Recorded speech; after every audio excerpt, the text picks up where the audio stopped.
কিয়ামতের পূর্বে একজন পুরুষ 50 জন মহিলার দায়িত্ব নেবে, যা অচিরেই সত্য হতে চলেছে মহানবী সাল্লাল্লাহু আলাইহি ওয়াসাল্লামের করে যাওয়া ভবিষ্যৎবাণী। কিয়ামতের একটি অন্যতম বড় আলামত হচ্ছে পুরুষের সংখ্যা কমে যাবে এবং নারীদের সংখ্যা বৃদ্ধি পাবে, যতক্ষণ না পর্যন্ত সংখ্যায় একজন পুরুষের বিপরীতে 50 জন নারী হবে।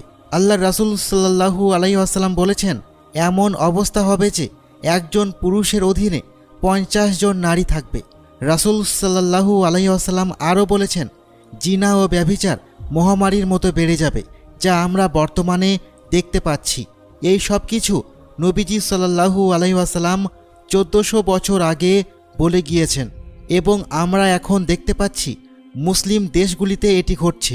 মেয়েদের সংখ্যা অনেক বেড়ে গেছে। এখন চিন্তার বিষয়, এটা কেন হচ্ছে? কেন বিভিন্ন দেশে